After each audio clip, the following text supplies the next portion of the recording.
अथ सप्तदशोऽध्याय। अर्जुन बोले, हे कृष्ण, जो मनुष्य शास्त्र विधि को त्याग कर श्रद्धा से युक्त हुए देवादि का पूजन करते हैं, उनकी स्थिति फिर कौन सी है? सात्विक की है या राजसी किंवा तामसी? श्री भगवान बोले, मनुष्यों की वह शास्त्रीय संस्कारों से रहित केवल स्वभाव से उत्पन्न श्रद्धा सात्विकी और राजसी तथा तामसी ऐसे तीनों प्रकार की होती है। उसको तू मुझसे सुन। हे भारत, सभी मनुष्यों की श्रद्धा उनके अंतःकरण के अनुरूप होती है। यह पुरुष श्रद्धा में है, इसलिए जो पुरुष जैसी श्रद्धा वाला है वह स्वयं ही भी वही है। सात्विक पुरुष देवों को पूजते हैं, राजस पुरुष यक्ष और राक्षसों को, तथा अन्य जो तामस मनुष्य है वे प्रेत और भूत गणों को पूजते हैं।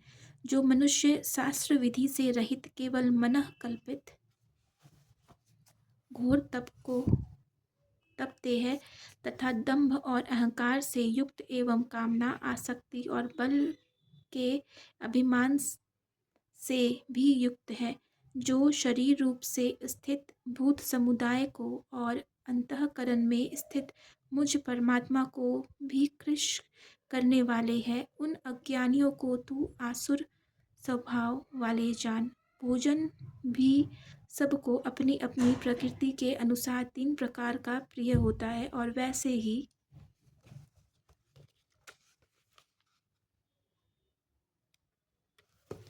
यज्ञ, तप और दान भी तीन तीन प्रकार के होते हैं।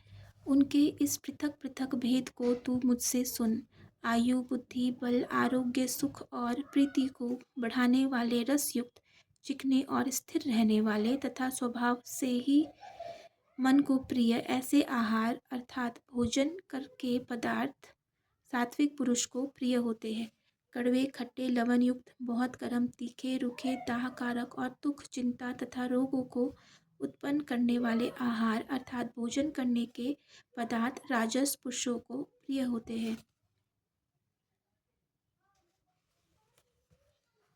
जो भोजन अधपका, रस रहित, दुर्गंध युक्त, बासी और उच्छिष्ट है तथा जो अपवित्र भी है, वह भोजन तामस पुरुष को प्रिय होते हैं।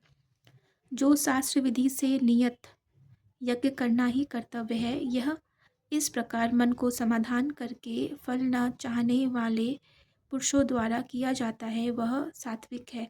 परंतु हे अर्जुन, केवल दंभाचरण के लिए अथवा फल को भी दृष्टि में रखकर जो यज्ञ किया जाता है, उस यज्ञ को तू राजस जान।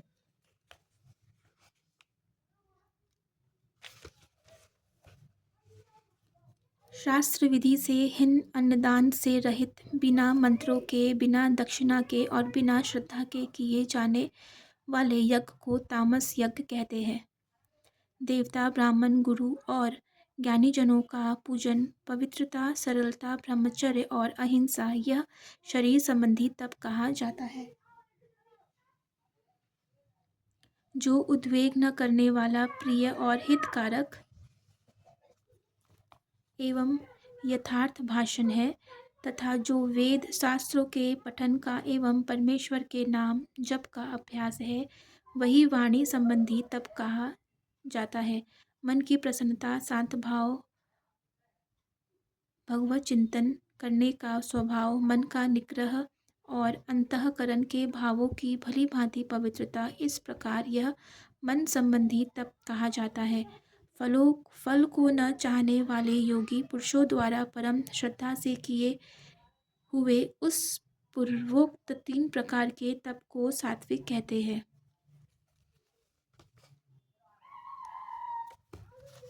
जो तप सत्कार, मान और पूजा के लिए तथा अन्य किसी स्वार्थ के लिए भी स्वभाव से या पाखंड से किया जाता है, वह अनिश्चित एवं क्षणिक फल वाला तप यहाँ राजस कहा गया है। जो तप मूढ़तापूर्वक हठ से मन, वाणी और शरीर की पीड़ा के सहित अथवा दूसरे का अनिष्ट करने के लिए किया जाता है वह तप तामस कहा गया है। दान देना ही कर्तव्य है। ऐसे भाव से जो दान देश और काल और पात्र के प्राप्त होने पर उपकार न करने वाले के प्रति दिया जाता है वह दान सात्विक कहा गया है। किंतु जो दान कलेश पूर्वक तथा पर्युपकार के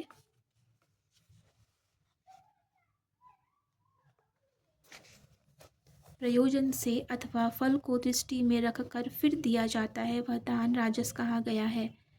जो दान बिना सत्कार के अथवा तिरस्कार पूर्वक अयोग्य देश काल में और कुपात्र के प्रति दया दिया जाता है वह दान तामस कहा गया है।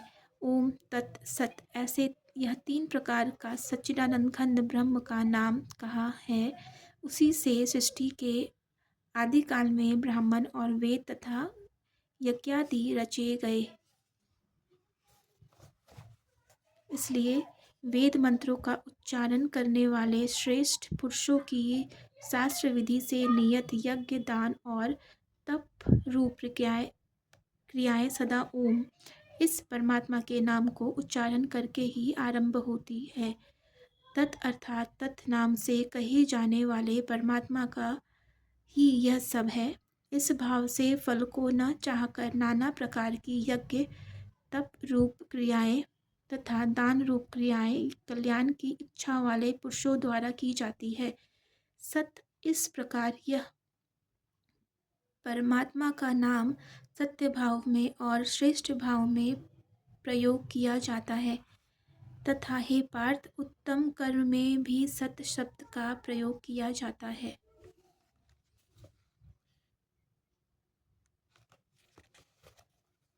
तथा यज्ञ तप और दान में जो स्थिति है वह भी सत इस प्रकार कही जाती है और इस परमात्मा के लिए किया हुआ कर्म निश्चय पूर्वक सत ऐसे कहा जाता है। हे अर्जुन, बिना श्रद्धा के किया हुआ हवन, दिया हुआ दान तथा एवं तपा हुआ तप और जो कुछ भी किया हुआ शुभ कर्म है वह समस्त असत इस प्रकार कहा जाता है। इसलिए वह न तो इस लोक में लाभदायक है और न मरने के बाद ही।